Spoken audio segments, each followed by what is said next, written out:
दोस्तों, एक लड़के की नई नई शादी होती है। शादी बड़े ही धूमधाम से की जाती है और जो कुछ भी रस्में होती है वो सारी निभाई जाती है।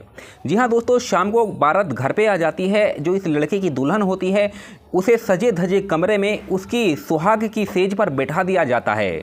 इसकी जो दुल्हन होती है दोस्तों, वो अपने अरमानों और अपनी खुशी और अपनी सुहागरात को लेकर काफ़ी ज़्यादा खुश थी और अपने पति के आने का इंतजार कर रही थी। लेकिन इधर इसके पति की अगर हम बात करें तो वो अपने दोस्तों में पार्टी कर रहा था और शराब पी रहा था।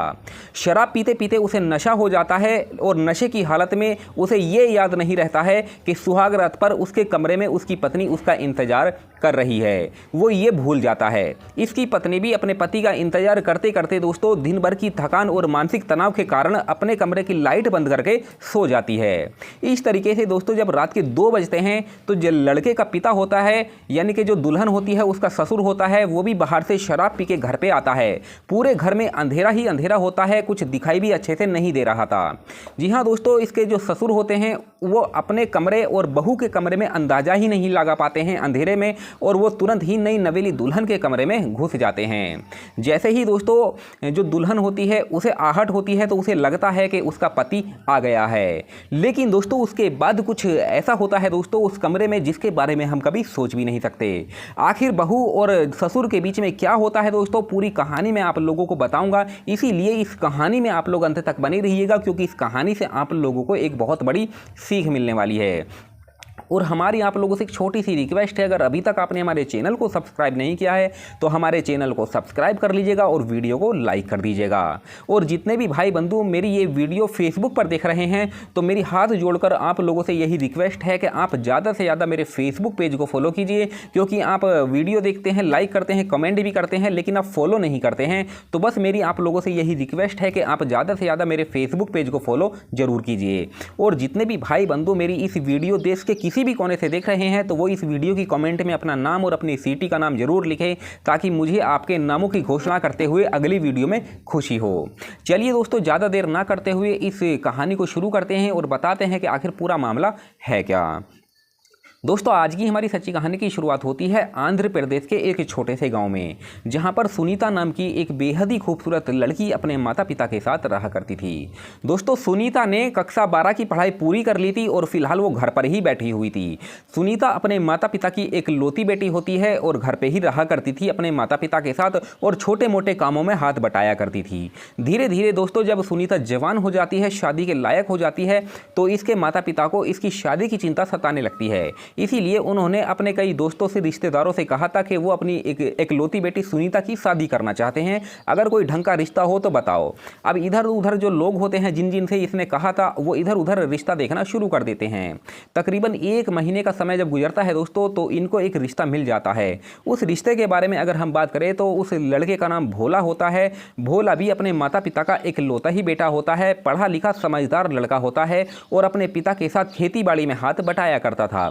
भोला भी जवान था और शादी के लायक था। भोला के माता पिता भी उसकी शादी करने के लिए इधर उधर लड़की देख रहे थे। अब जब ये दोनों परिवार दोस्तों एक जगह बैठते हैं, एक जगह मिलते हैं, तो लड़की और लड़कों को पसंद कर लिया जाता है और फिर दोनों परिवार बैठ के शादी की बातें करते हैं। शादी की तारीख निर्धारित की जाती है और उसके बाद अपने अपने घर पर आके अपनी अपनी शादियों की तैयारियों में लग जाते हैं। तकरीबन 4 महीने जब गुजरते हैं दोस्तों तो 4 महीने के बाद भोला दूल्हा बनता है और बारात लेकर सुनीता की चौखट पर पहुंच जाता है। दोस्तों, सुनीता के घर वाले बारातियों की काफ़ी अच्छे से खातिरदारी करते हैं, काफ़ी अच्छे से खाना पीना खिलाते हैं और जो कुछ भी रस्में होती है जैसे कि फेरों की रस्में, विदाई की रस्में, सारी रस्में निभाई जाती है। दोस्तों, भोला सुनीता को अपनी दुल्हन बना के अपने घर पर लेकर आ जाता है। दोस्तों जैसे ही सुनीता घर पे आती है तो सुनीता का भव्य स्वागत किया जाता है एक नई नवेली दुल्हन के रूप में। उसके बाद उसके सजे धजे कमरे में सुहागरात की सेज पर, उसके बेड पर, सजे हुए बेड पर उसको बिठा दिया जाता है। चारों तरफ उसके बेड पर फूल ही बिखरे हुए थे। दोस्तों, सुनीता के मन में काफ़ी सारे अरमान थे, अपनी सुहागरात को लेकर भी काफ़ी सारे अरमान होते हैं और काफ़ी ज़्यादा खुश होती है और अपने पति के आने का इंतजार वो कर रही थी। लेकिन इधर जो भोला होता है दोस्तों वो अपने दोस्तों में शराब पीने में मस्त था, पार्टी करने में मस्त था, और जब शराब का उसे नशा हो जाता है तो वो ये भूल जाता है कि उसकी पत्नी सुहागरात की रात उसका इंतजार कर रही है। वो ये भूल जाता है और अपने दोस्तों में पार्टी करने में मगन रहता है।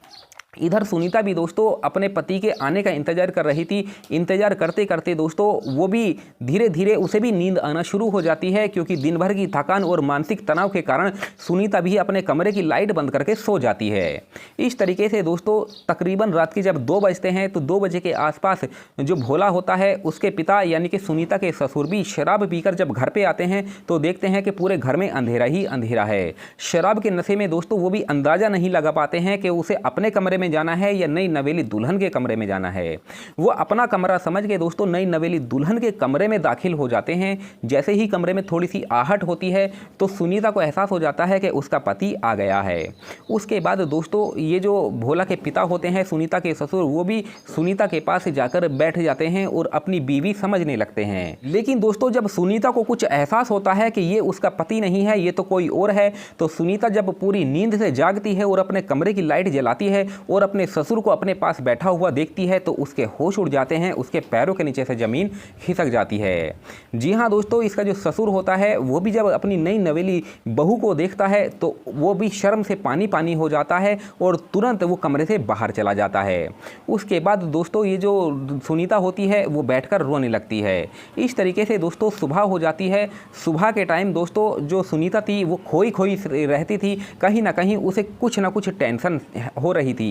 उसके बाद इसका पति भोला जब इसके पास आता है तो सुनीता रो रही थी। रोते हुए जब उससे पूछता है कि तुम क्यों रो रही हो, आखिर क्या बात है, तो सुनीता दोस्तों भोला से कहती है कि मुझसे बहुत बड़ी गलती हो गई है, मुझसे बहुत बड़ा पाप हो गया है, क्योंकि मेरे कमरे में जो मेरे ससुर हैं वो आ गए थे।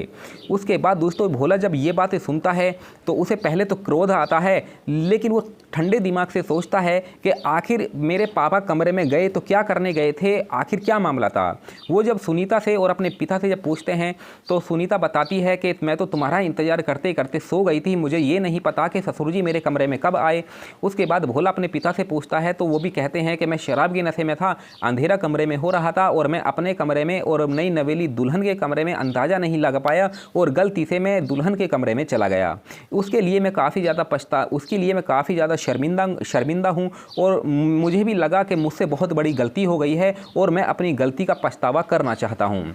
उसके बाद वो सुनीता को समझाता है और कहता है कि देखो जो हुआ वो सो हुआ, ये एक अनजाने में हुआ है, इसमें किसी की भी गलती नहीं है। अगर ये बात घर में ही रहेगी तो सही रहेगा, अगर ये बात बाहर जाएगी तो बदनामी के सिवा कुछ और नहीं होगा।